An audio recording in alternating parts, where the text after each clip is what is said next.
Si vous êtes un amateur de voile ou de bateau, ce que vous allez voir va certainement vous intéresser. Regardez bien, c'est qu'en fin de semaine se tient dans le Vieux-Port de Montréal le Festival du bateau classique de Montréal. Donc, il y a plusieurs bateaux qui sont présentés, des bateaux qui ont été complètement restaurés. Et avec nous, un conférencier donc de ce festival, Didier Épard. Bon matin, bonjour. Bonjour. Bonjour. Alors, qu'est-ce que c'est exactement le Festival du bateau classique? C'est M. Simon Lebrun, qui est un pilote du Saint-Laurent, qui a eu l'intelligence et le génie de faire un festival à flot. Alors, ça permet de voir des bateaux à l'eau et il y a des conférenciers ou des activités sur le port aussi qui permettent. Il y a de la musique, c'est extrêmement ludique et plaisant. C'est un bel endroit pour venir marcher. Oui.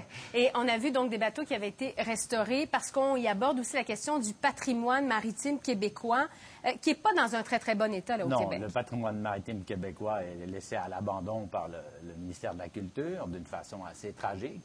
Alors, malgré des sommes qui sont investies dedans, il y a très peu de résultats. Alors, c'est intéressant de voir qu'à ce salon-ci, c'est tous des particuliers qui ont préservé des biens.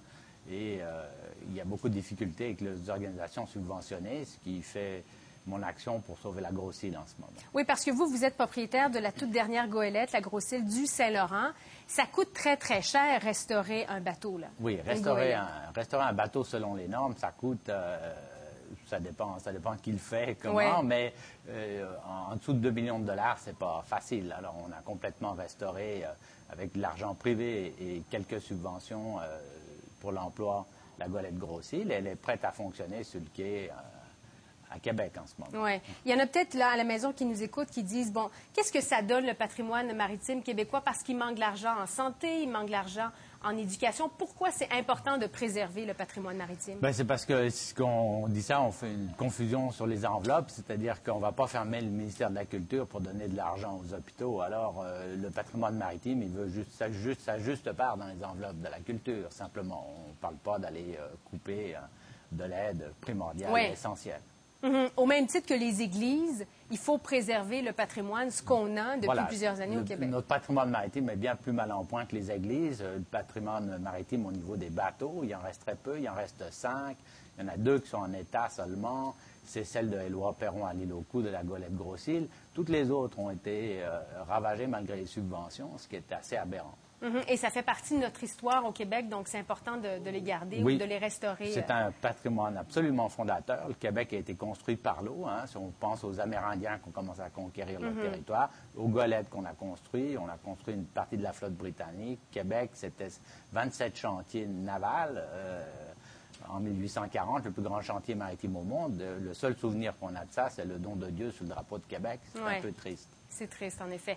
J'aimerais ça qu'on remonte les images parce qu'on vous a montré justement les bateaux. Là. Les gens qui vont s'y rendre aujourd'hui dans le Vieux-Port, ils vont voir ces bateaux. Est-ce qu'on peut les visiter?